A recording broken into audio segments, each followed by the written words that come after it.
Hi guys!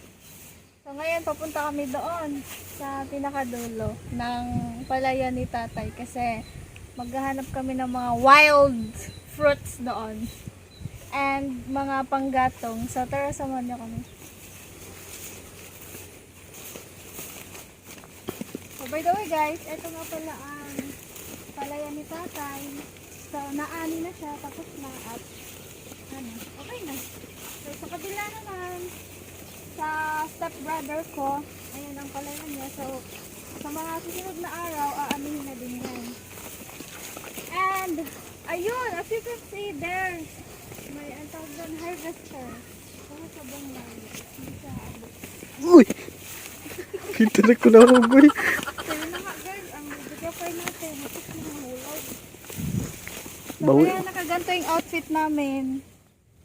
Nakabota kami kasi dadaan kami ng mga palayan, tsaka sobrang maputik, tsaka baka may mga ahas, we need to protect ourselves. Baka uuwi kami sa palumpon na putol ang Prevention is prevention is better than cure. Kalimot ko da.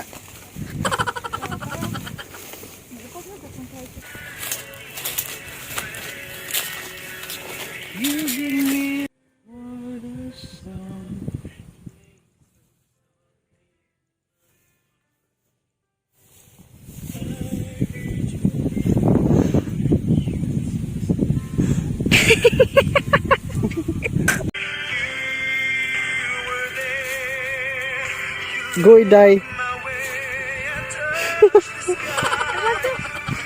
Whoop! Forevermore. Oh, sampalok. May sampalok dito, may puno ng sampalok. Nagkaan ka? Unsa na? Limon. Taasa. Okay. Tignan nyo. Woohoo!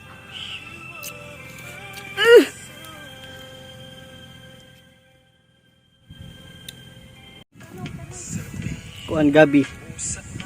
Lami po na isudan day.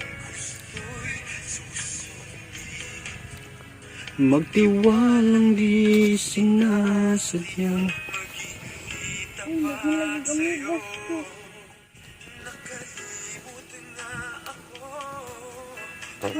Lani nangawat og sambag. Sorry.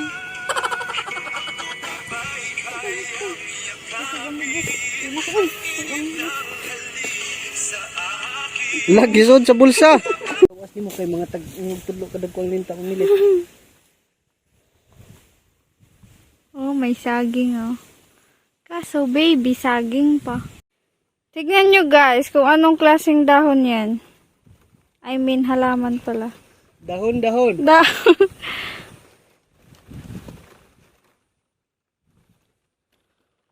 Na ang bayabas na yon. Asan ka ba bayabas? Asan ka ba bayabas? Magpakita ka na. Magpakita ka na sa amin dahil gusto na namin kumain ng bayabas. Wow. Dalag sa limon. Look, there's a lot of kangkong in here, but the kangkong are all damaged. Kinain na ng mga uods. Uod? Ay, ito pa po. Oo nga pala. Can you see it? Can you see that, guys? There's a lot of tipaklong in here. Anak lang tipaklong. So that's our goal. So the main goal is to get some guava in there. Bunga ng guava? But the guava doesn't have any bunga. No. Okay. So we're going to get some guava. Follow Look. me, guys. So yun na nga guys, no? Umakyat na siya guys ng guava. Nakay bulsa?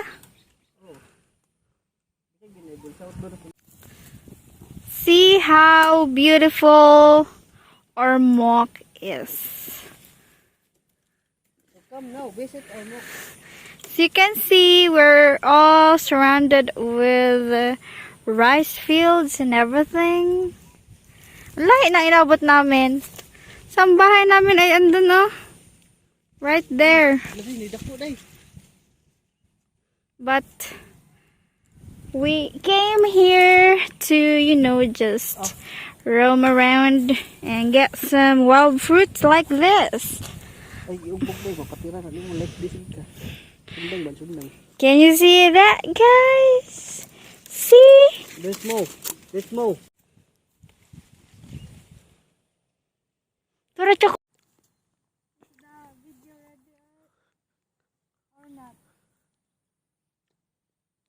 It tried to climb the guava tree. It climb. It trying to climb. You are undecided.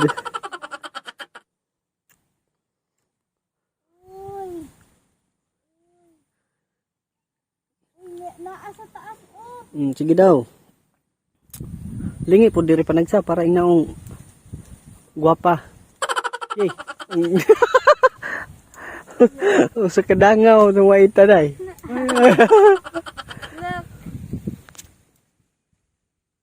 There's I got a guava. Lan kawatan mayabas. Lan nangawap biyabas.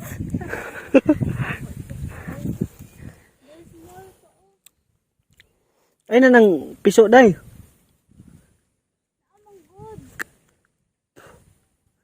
Gagmay to eh. La nakawatan yabas.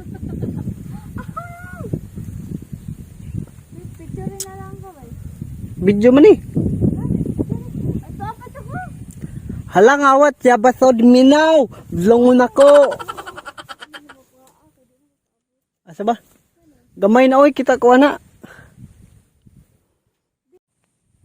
Can I have dance with you? Even just a little time.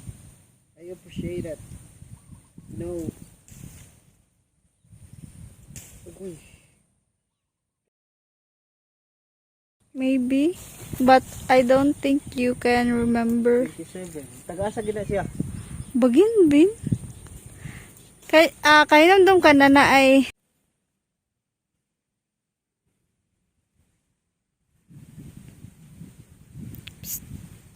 One day, a man had a dream, and he dreamed that he was walking the palay, along the palay with the Lord. And while he was walking along the way, he noticed that God is nawagtang.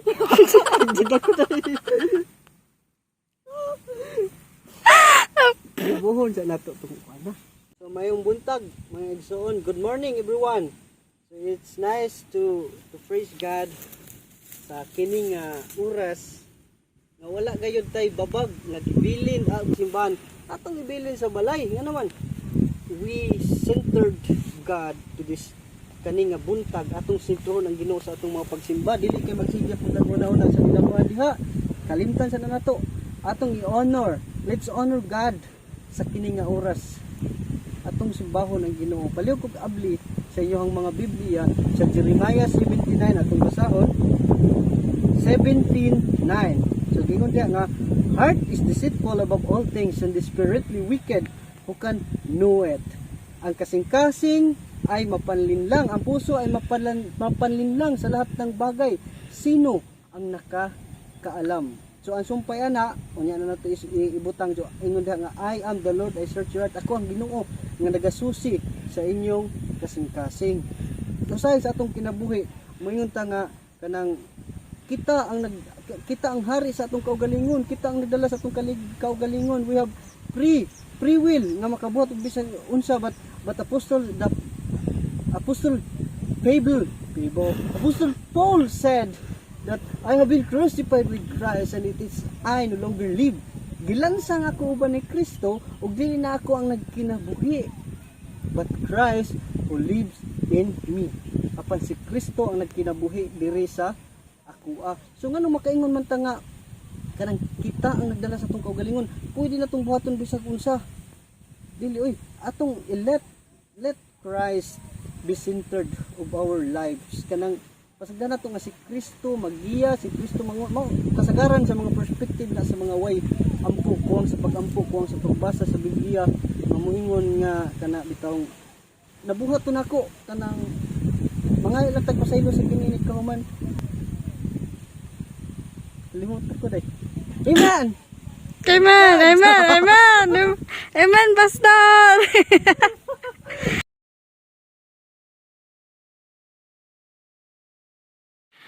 So, ayan guys. So, gaano kalaki ang palayan ni tatay? So, yan.